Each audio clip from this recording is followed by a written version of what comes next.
Hey everyone, welcome back. Thanks for your time as always. This week there were some updates about preparations and progress towards the next Artemis missions. Exploration Ground Systems is making progress getting the Artemis II vehicle ready to launch, and we got some notes about milestones for Artemis III and work on Artemis IV. I'll go through those details, and sandwiched in between is the political theater and possible legislation. The White House has already said what they want to do with Artemis, which is what they're doing to the NASA workforce right now, forced retirements. This week we saw the proposal from the Senate. They are ready to consider transition and retirement for programs like SLS, but not for its own sake.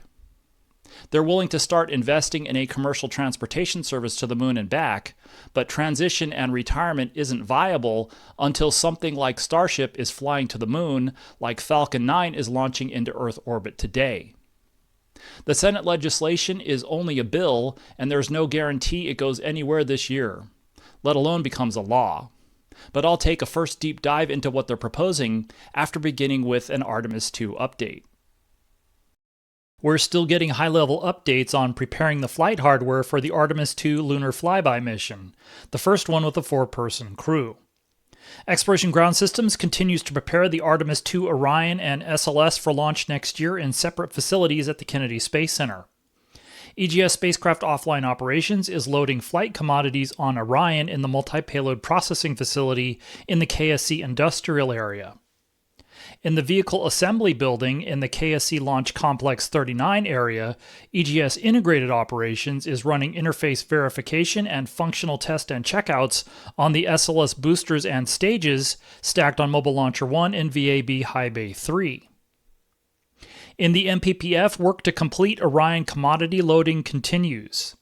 In an update supplied via NASA KSC Public Affairs at the end of the week, EGS reported that ammonia servicing for those thermal control loops is complete, and they are now working on servicing the toxic hydrazine commodity for the crew module's reaction control system. That is expected to be completed in the coming days, and then would be followed by servicing of the crew module helium system, which is used to pressure feed that monopropellant hydrazine for the RCS thrusters. That is expected to be completed in the coming weeks. Another commodity that needed to be loaded for flight was the fluid loop for the crew's liquid cooling garments. PAO clarified that that commodity was serviced back in the spring before Orion moved to the MPPF, when Lockheed Martin was finishing its work in the Neil Armstrong Operations and Checkout Building. That would be the balance of the major commodity loading work I'd heard about earlier in the year. The final major set of tasks planned while Orion was in the MPPF were crew interface tests, so we'll be looking to see when that occurs. Once all that work is complete, Orion would be transported to the Launch Abort System facility, where the LAS would be stacked on the crew module, and then integrated testing would be performed. The ogive-shaped fairing for the crew module would then be installed, encapsulating Orion for launch. After that, Orion would be transported to the VIB for stacking on SLS and final preparations for rollout and launch.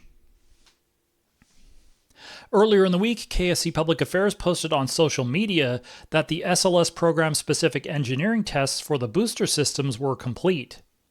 Integrated Test and Checkout, or ITCO for short, gets the vehicle ready to roll out to the pad for launch.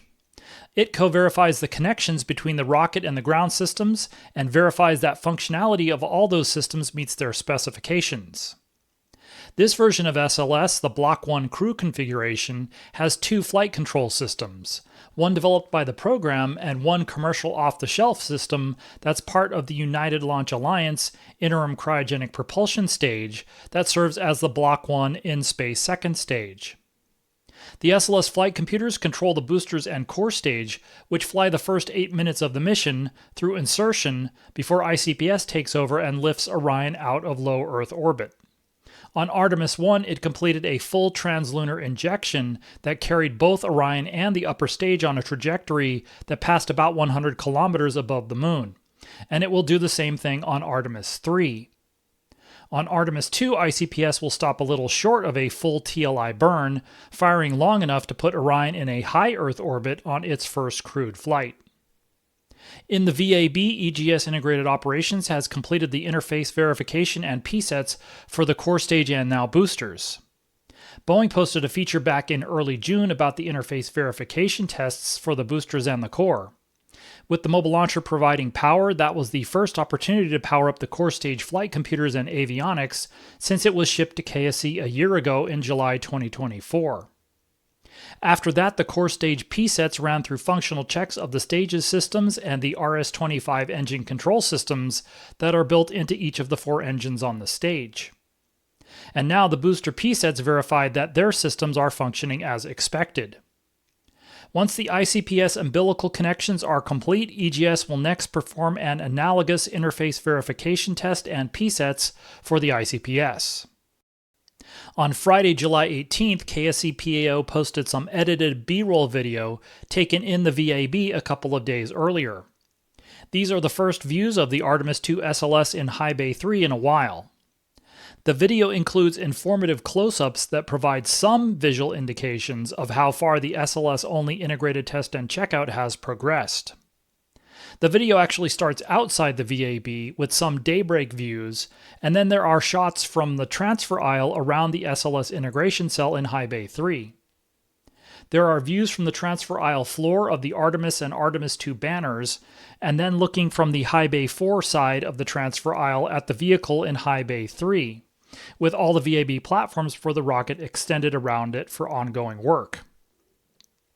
Then we see the vehicle up close, beginning on the zero deck of the mobile launcher, looking at the aft end of the right-hand solid rocket booster and the core stage.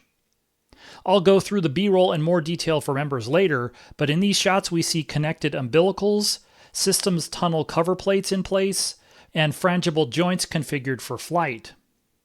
We saw where one of the strakes will be attached to the core stage intertank, and that's one of the jobs still left to do. But with about 2 months to go, until EGS wanted to have SLS ready for Orion to be stacked on top, it looks like they are staying close to that schedule. The other piece of flight hardware that needs to be stacked is the Orion stage adapter, which is the connector between Orion and SLS. That is still at Marshall Space Flight Center in Huntsville, and I asked PAO about its schedule. They indicated that the latest forecast is for it to be delivered to KSC next month in August. In political news surrounding NASA and Artemis, Transportation Secretary Sean Duffy's first meetings at the agency came a week after he was designated as acting administrator. But very little else is apparent about his presence at the agency, and it's not clear who is involved in day-to-day executive activities. The White House is continuing to force retirements and reduce the workforce, cutting costs without necessarily considering their value. Congress is signaling that they don't want to reduce the NASA budget, but it may be too late to reduce the disruptions to ongoing work. The Senate and House of Representatives have drafted appropriations bills that reject the original White House plans to cut the total NASA budget by 25%. NASA's funding is specified in the Commerce, Justice, Science, and Related Agencies appropriations bills. The House and Senate recently passed the President's Big Bill, which included a significant amount of money to continue current Artemis plans for the next 4 to 5 years, and the President signed that. Now we are beginning to see the outlines for the House and Senate CGS bills. Congress has been more vocal about the race to land the next people on the moon. That started with the additional funding in the Big Bill, which is now Public Law 119-21. The House CJS bill doesn't cut the NASA science top line by as much as the White House does, but it's still a 20% cut of that budget, and we haven't seen all the math yet. Even though the big beautiful bill gives Artemis and exploration close to an additional $1.8 billion in the budget, the House bill gave still more, increasing the exploration top line by another $2 billion. We'll probably have to wait until after the full House Appropriations Committee votes to advance/refer the bill before the report is released. That's where all the line items and directives for NASA and other agencies would be. But obviously we're interested in NASA and the Exploration Directorate and what the House is going to do with the $9.8 billion they put in this bill and how that plays with the additional $1.8 billion that is already law. The Senate CJS bill was initially considered by that full Appropriations Committee last week, but was withdrawn due to a different political dispute unrelated to NASA. This week, on Thursday, July 17th, the committee voted to advance the appropriations bill, although the dispute about where to build a new FBI headquarters building hasn't gone away. After the hearing, the committee published the bill and accompanying report on Friday, July 18th. The bill, and especially the report, are very interesting. The Senate was the one that originally added the funding for Gateway and SLS through Artemis 4 and 5, but they continue to focus on the infrequent, irregular launch cadence for Artemis missions. The Senate CJS bill pursues an off-ramp from the current government programs to eventual commercial services, but with different parameters and conditions than the White House budget request. OMB Director Russell Vought says that appropriations aren't a floor, they're a ceiling. The text of the bill has language in it, though, that makes it explicit that these funds are a floor, saying, quote, that of the amount made available under this heading, the total amount specified in the table under this heading in the report accompanying this act shall be for the purposes and in not less than the amount for each such purpose specified in such table, unquote. But that's where all the interesting stuff is in the accompanying report. As noted many times, there is no Artemis program. It is the brand name for NASA's Beyond Earth Orbit exploration. The funding for Artemis goes to the Exploration Systems Development Mission Directorate. The Senate CJS bill rejects retirement of most of the current Artemis programs in the next 2 years, but they continue to emphasize the launch cadence goals. They continue funding the current government programs at pretty much the existing levels, but they leverage that supplemental funding in the big bill for Gateway and SLS. The HLS budget is increased and money is available to start pursuing commercial options, which leaves the door open for a transition after Artemis 5, which is more realistic than after 2027 or Artemis 3. We'll have to see whether the White House accepts any of this, should it be enacted. The Senate seems to be willing to accept recommendations from testimony earlier in the year for Artemis. The current systems could be retired at the end of 2027, just as they could be terminated today. But it's unlikely they could be transitioned. It would be a cold swap if it happened at the end of 2027, beginning of 2028, so to speak, with a gap in capability. That testimony earlier in the year indicated that the current systems can support the earliest attempts at Artemis lunar landing missions. The Senate report language is looking to do more of a warm swap or a hot swap between current legacy programs and future commercial services, only after the new commercial services have been demonstrated. The White House budget request almost guarantees a gap if it were executed at the end of 2027, but the Senate doesn't want a gap. The report says this in the section on SLS when talking about an annual launch cadence. It says, quote, this schedule is critical to prevent interruptions in the United States' capacity to execute human missions beyond LEO and must be sustained until a commercially developed human-rated launch vehicle and crew vehicle are proven operational, unquote. The goal is a frequent and consistent launch cadence, something that Artemis has a long way to reach, but not at the expense of a working capability.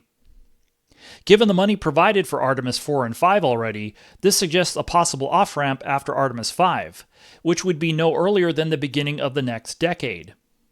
This would be pretty closely aligned with recommendations that Dr. Scott Pace made in his testimony early this year, where he talked about phasing out SLS after one or more private heavy lift sources are demonstrated. In this case, demonstrations being like the lunar landing demonstrations that SpaceX and Blue Origin will make for Artemis 3 and Artemis 5. Starship and New Glenn have both launched, but neither are, as the Senate report says, proven operational yet. Dan Dumbacher also testified in that congressional hearing earlier this year, and he talked about delays to the lunar landers. The Senate is still emphasizing the race with China to land the next people on the moon using Orion and SLS. As we've seen, all the programs are experiencing delays, including HLS, and the Senate seems to be responding by increasing the HLS budget to try to speed things up, saying in the report, quote, NASA is encouraged to modify existing crewed lunar landing system contracts as needed to support earlier landing opportunities. Additionally, NASA shall facilitate accelerated schedules for lunar landing systems by providing dedicated test facility resources, personnel, and other appropriate support, unquote. As I've also noted, this bill is still just a proposal. We don't know if or when it would be enacted, but it does provide a look at how the Senate is thinking. These are just some initial takeaways from the bill and report, and now we wait to see what the House CJS bill and report say. In news and notes for this week, over the previous weekend, we saw some unusual shots of Orion ground support equipment and SLS exploration upper stage hardware. A shot of an Orion heat shield transportation container being driven through Kansas was posted on Reddit. In a previous video, I misspoke. The big shipping box does sometimes include a full heat shield. I'd forgotten a couple of examples, such as when the Artemis I heat shield was sent to Marshall Space Flight Center post-flight, and also when the Artemis III heat shield was sent to Huntsville last year. In both cases, that was to eventually have the Avcoat blocks machined off of the titanium carrier. The shot posted on Reddit included a landmark that helped locate where it was taken, with the flatbed truck headed west on Interstate 70 in Colby, Kansas.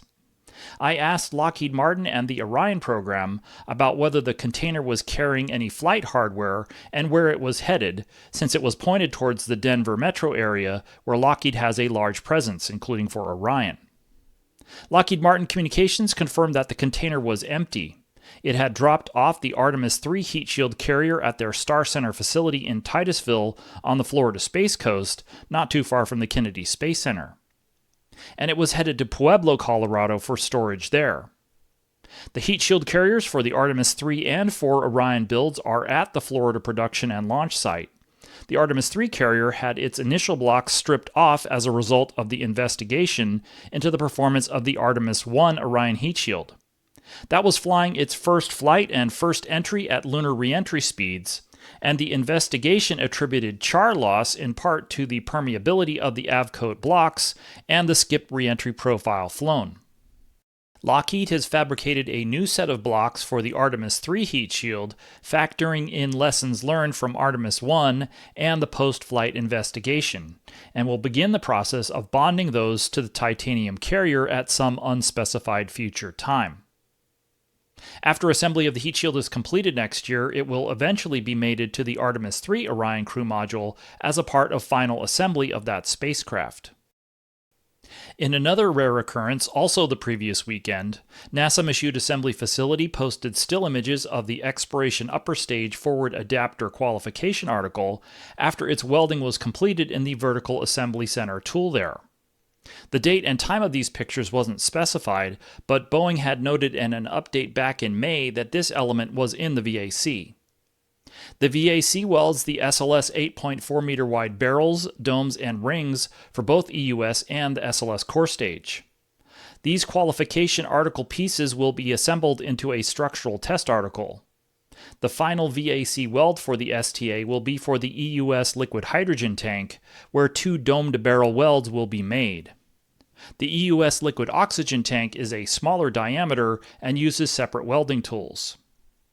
In these pictures, the forward adapter has already been lifted out of the VAC tool. We can see that it has the 2 L-rings that were welded to the barrel section in the tool. This shot was taken from the Building 114 area, looking into Building 110 with the transfer aisle in the middle and the different processing cells on the sides. The second image shows the adapter being moved into Building 103, and then the third shot shows it in the EUS subassembly integration area, also called the gray box. This is where the different elements of EUS, the 2 propellant tanks, the mid-body, the thrust structure, the forward adapter, and the equipment shelf will be outfitted in different tools before they go to the opposite end of the production site, to the other high bay, where EUS final assembly will take place in Building 115. On Tuesday, July 15th, Boeing also published a feature about completion of the EUS thrust structure qualification article, although they are still shy about showing the actual qualification hardware itself. Those qualification articles will all have a lot of ground test instrumentation attached to them to measure stress and strain when the full STA is tested at the Marshall Space Flight Center. The Boeing feature also notes that the flight article thrust structure is also in assembly, being one of the simpler elements of the stage, and that assembly of the STA midbody is also in work in the gray box. At a high level, that consists of the aft adapter, V-struts, and a kick ring. The midbody structurally connects the two propellant tanks of the upper stage. So in terms of the qualification articles that will be assembled into the STA, the thrust structure is complete, and welding of the two adapters is complete. Welding of the two propellant tanks is still short of the final tank welds, though. Right now, the second LH2 tank dome is being welded, and the second LOX tank dome to ring weld is in work. Once those are complete, then the tanks can be welded together. And assembly of the midbody is in progress. And then there were two Artemis III related news items reported, one at the beginning of the week and one reported at the end. On Monday, July 14th, Elon Musk said that Starship Flight Test 10 was about 3 weeks away. The anomaly on the night of June 18th destroyed the version 2 ship prototype assigned to Flight Test 10, but it also took the ship test facility offline. NSF NASA Spaceflight is covering Starship activities at Starbase 24/7, and it looks like SpaceX is getting closer to converting the active launch pad into a ship test stand, which presumably would be available much sooner than the damaged test facility. 3 weeks would put the target launch date in the first week of August, so we'll be watching to see if launch preparations will accommodate that time frame, or if this was another aspirational prediction. The lunar landing version of Starship will be the biggest new piece introduced on Artemis III. It will carry the new Axiom Space lunar surface spacesuits into Earth orbit before being refueled by other Starship vehicles for its trip to the Moon. It will then loiter in the Gateway orbit, a near rectilinear halo orbit, prior to the launch of Orion and a crew of 4 on an SLS rocket to begin the official Artemis III mission. But all of those elements of the Starship concept of operations still need to be fully demonstrated. Starship has completed multiple orbital insertions that were intentionally cut off so the ship would re-enter at the end of the initial orbit. Eventually, upgraded versions of the ship will need to stay in orbit for days and weeks, and then they will need to demonstrate refueling. That's the ship-to-ship propellant transfer demo. And then they will need to demonstrate leaving Earth for the Moon, landing on the surface, and then lifting off again. That's the uncrewed lunar landing demo. Artemis III isn't likely to be ready to fly 2 years from now in mid-2027, but that's the official date. By this time next year, in mid-2026, we would need to see the Orion and SLS flight hardware for that mission almost complete, and Starship getting ready for those first beyond Earth orbit missions, not just to the Moon for Artemis, but also for SpaceX's primary goal of Mars, and that next Martian planetary window is a little more than a year away. On Friday, July 18th, we got an imagery update on the status of the SLS Core Stage-3 build for Artemis III. NASA posted this picture on social media of the liquid oxygen tank in a breakover operation. The social media post says that the breakover occurred on July 12th, and then there's a few things we get directly from the image, and then other information we can infer from it. First, the tank has its full spray-on foam insulation applied, and this breakover operation, to rotate the tank from horizontal to vertical and set it up in cell A to the left in this view, is in Building 110. We last saw the tank in late April being rolled horizontally into cell N in nearby Building 131. Cell N is where SOFI is applied to the propellant tanks. Now, almost 3 months later in this July 12th image, that work is obviously complete. All the other detailing work in cell N and maybe elsewhere is also complete, as we can see that the area where the systems tunnel base plates will be mounted to the tank has been machined out of the foam. That machined area runs the length of the barrel of the tank. After the tank completes its TPS applications in cell N, there are a few high-level work steps between that and the forward join, which is where the top 3 elements of the stage are physically bolted together, and then functional integration begins. The inner tank will be installed in one of the stacking cells first, then the LOX tank will be stacked on top of that, followed by the forward skirt on the very top.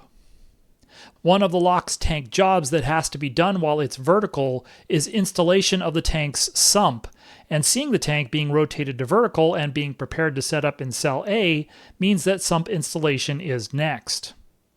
What we can't infer exactly from this is where the preparations are for the forward join, but installation of the sump was one of the later milestones completed ahead of the stacking part of that. For the LOX tank, a technician will be lowered inside the tank to the bottom to torque a set of internal fasteners. There is also a set of external ones too. The forward sections of the two large diameter liquid oxygen feed lines will attach to the sump, which sits inside the inner tank when everything is joined together. Those feed line S ducts then exit opposite sides of the inner tank and run outside down the length of the liquid hydrogen tank and then back into the engine section. So this picture is an indication that Boeing has reached one milestone in the Core Stage 3 build and another one is coming. For what it's worth, the forecast that NASA and Boeing made almost a year ago was that the forward join would be in mid-summer of this year. And seeing where the LOX tank is now, they still seem to be within shouting distance of the forward join forecast. So there's this week's deep dive into the big picture. Thanks as always for watching. Like and subscribe if you find these videos informative and want to find out what's going on with Artemis every week. A big thanks as usual to the members of this YouTube channel who are helping to make it possible to keep doing these videos. I am posting additional content and more frequent updates if you're interested in joining. If you're willing to make a one-time donation to support what I do, I would also really appreciate it. I put a link to my Buy Me a Coffee page in the description. Thanks again, see you next time.